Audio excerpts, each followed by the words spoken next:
Hello guys, my name is Nisrina Septiani. People used to call me Ian, and today I'm gonna show you how to make a cheesy potato ball. These little cheesy potato balls are essentially a croquette stuffed with cheese, a deep fried cheese stuffed mashed potato ball that melts in your mouth. The outsides are crispy, crunchy, and the inside are filled with creamy mashed potatoes and a molten core of cheesy goodness. These cheesy potato balls were inspired by two different things: LA's famous Portos potato balls and those Korean cheese balls you see in mukbang. If you've been to LA, then I'm sure you know about Portos Bakery, the Cuban bakery famous for their papas frijoles potato balls. They're stuffed with picadillo, a Cuban meat dish, and are so good. The other inspiration for these cheesy potato balls is the Korean mozzarella cheese ball. Korean cheese balls are chewy, crispy donut type deep-fried cheese balls that are super popular with mukbangers.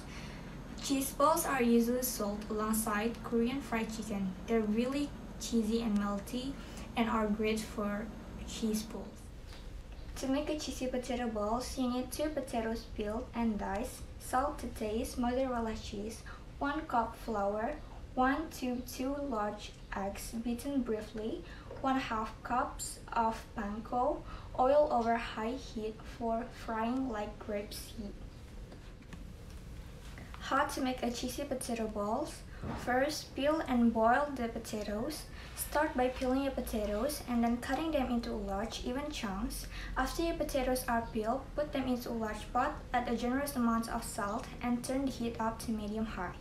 When the potatoes and water come to a simmer, set a timer for 15 minutes. The potatoes are done when fork tender.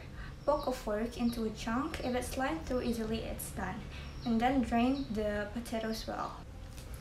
Second, mash the potatoes and cool them. I usually like to push my potatoes through a sieve so they're extra light and fluffy, but for these potato balls, it doesn't matter so much. So just give them a light mash, making sure they don't have any lumps, and season with salt to taste. Spread the potatoes out to cool. You can make the potatoes the day before and keep them in the fridge overnight if you want to make the potato balls in 2 steps. Just make sure to take the potatoes out of the fridge and let them come to room temp because they will be easier to shape. Third, shape and fill potato balls. Use about 2 tablespoons and then pat into a round patty. Hold your hand and place the cheese cube in it and lift the potato over and around the cheese to cover, making sure that the potato circles all the cheese. The cheese is completely wrapped in the potato, otherwise the cheese will leak when you fry it. Roll the potato ball gently between your hands. Fourth, coat the potato balls. Prepare a breading station with 3 bowls, flour, beaten egg, and panko. Use your right hand to take the ball and roll it into flour, then place it in the bowl filled with eggs. Use your left hand to roll it inside the egg until it's coated. Place it into panko and use your right hand to roll it until it's completely covered by the panko. Using different hands for wet and dry materials will prevent your hands from clumping.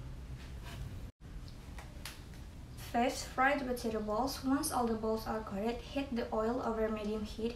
You want the oil temperature to be between 350 degrees Fahrenheit and 375 degrees Fahrenheit. When you add potato balls, the oil temperature will drop, so aim for 375 degrees Fahrenheit for starters. When the oil is ready, slowly lower a few potato balls to ensure that you don't overcrowd the pan and lower the temperature of the oil too much. Move slowly and fry until the outside turns golden brown. Remove with a slotted spoon and drain on a wire rack.